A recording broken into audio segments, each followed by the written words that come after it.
Bismillahirrahmanirrahim. Dear student, our today's topic is compound and complex sentences. What are compound and complex sentences? Before starting, we are going to analyze these 6 sentences which are on your screen. The first sentence is his courage won him honor. This sentence fulfills 2 conditions. 1. It has a subject and a predicate. Number 2, it gives a complete sense. So, this is called a simple sentence. Now we come towards sentence number 2. It has 2 clauses, and these clauses are independent clauses, and they fulfill the condition the moon was bright. This sentence has a subject and a predicate, and it gives a complete sense. And second, we could see our way. Again, it fulfills the condition of a sentence and an independent clause. We could see our way has a complete meaning and fulfills the condition of independent clause. And these both sentences are combined with and. Now we come towards sentence number 3. Night came on and rain fell heavily and we all got very wet. It contains 3 independent clauses. Night came on, it has a subject and a predicate. Rain fell heavily, it has a subject and a predicate. We all got very wet. It has got a subject and a predicate. And these 3 sentences or 3 clauses, 3 independent clauses, 3 main clauses or the principal clauses are combined with a coordinating conjunction and. Sentence number 1 is a simple sentence, but sentence number 2, it will be called a compound sentence. Why? Because it is combined with the help of a coordinating conjunction. We will further tell you what is a coordinating conjunction. Sentence number 3 is also another example of a compound sentence because it is combining 3 sentences of equal rank. Now you will ask me, what do you mean by equal rank? I have told you that these 3 sentences are independent clauses and they are combined with a coordinating conjunction. So these 3 sentences are independent clauses. That's why they are called of equal rank or having an equal rank. Now dear students, we come towards sentence number 4. This sentence has again 2 clauses. They rested when evening came. The one clause is they rested and the next clause is when evening came. When evening came doesn't convey the full meaning until and unless it is associated or give the full meaning with the help of another independent clause, and that is they rested.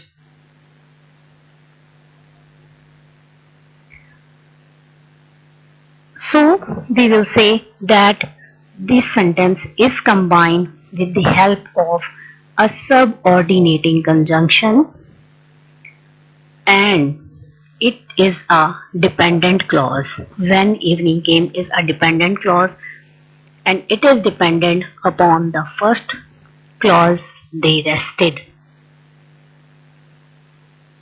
Now we come towards number 5. The first part or the first clause of this sentence is as the boxers advanced into the ring, and the second clause is the people said they would not allow them to fight. Now we again have 2 clauses. We are first to decide which is the sentence which can stand on its own. or alone, which is independent, which is free, and it is fulfilling the condition of a subject and a predicate. The people said they would not allow them to fight. It is an independent clause. And the second sentence, as the boxers advanced into the ring. If we take the first sentence, its meaning is yet incomplete until and unless it is combined with the second sentence, the people said. Now, one thing more we got about it is that the principal clause or the main clause could be in the end too. Now we come towards sentence number 6. Anil called at 5:30 and I told him that you had gone out. Now, again, sentence number 6 contains three clauses. One is Anil called at 5:30. Number 2, I told him. And number 3, that you had gone out. In this sentence, two are independent clauses. Number 1 and number 2, they are independent clauses.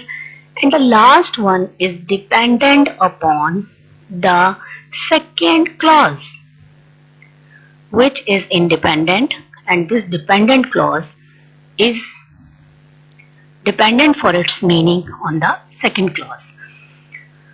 So dear students, now analyzing 4, 5 and 6, we can say that this is some other kind of sentence. 1, 2 and 3. One was simple, second and third was compound, and these 4, 5, 6, they have got another kind.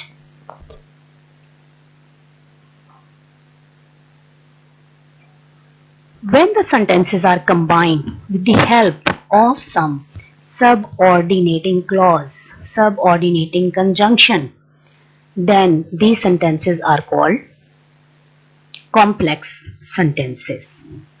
So again, we are going towards the definition of a simple sentence. A simple sentence is one which has only one subject and one predicate.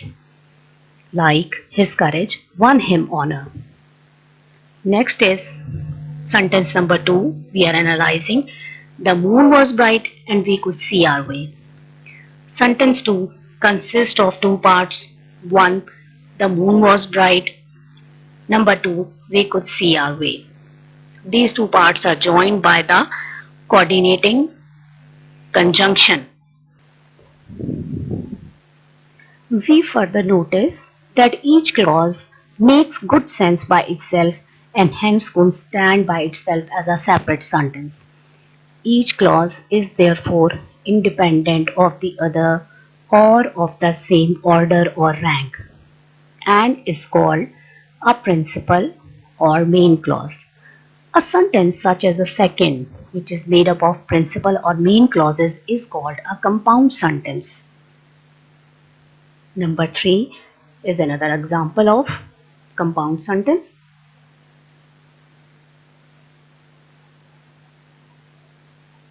Night came on and rain fell heavily and we all got very wet. Sentence 3, as I have told you, I am repeating it, consists of three clauses. Night came on, rain fell heavily, we all got very wet. Such a sentence is also called a compound sentence. Now, we can get a proper definition for a compound sentence. A compound sentence is one made up of two or more principal or main clauses. Remember, the term double is now used for a sentence which consists of two principal, two main or two independent clauses, and the term multiple for a sentence of more than two principal or main clauses. Here we are going towards complex sentences. As we have already discussed it, they rested when evening came. Sentence 4 consists of two parts, they rested and when evening came. Each part contains a subject and a predicate of its own and forms part of a large sentence. Each part is therefore a clause. We further notice that the clause "they rested" makes good sense by itself and hence could stand by itself as a complete sentence. It is therefore called the principal or main clause. The clause "when evening came" cannot stand by itself and make good sense. It is dependent on the clause "they rested." It is therefore called a dependent or a subordinate clause. A sentence such as "fourth" is called a complex sentence. We analyze sentence number 5. As the boxers advanced into the ring, the people said they would not allow them to fight. Here are two clauses. One, as the boxers advanced into the ring. Number two, the people said they would not allow them to fight. One sentence can't stand alone as it's dependent upon last sentence. It has a dependent marker as in it. Two, which is independent, free, and stand alone for its meaning as we have discussed earlier. In the same way, sentence number 6, Anil called at 5:30 and I told him that you had gone. Sentence 6 consists of three clauses. 1. Anil called at 5:30, that is main clause. I told him, that is main clause. And that you had gone out, a subordinate noun clause. Such a sentence is called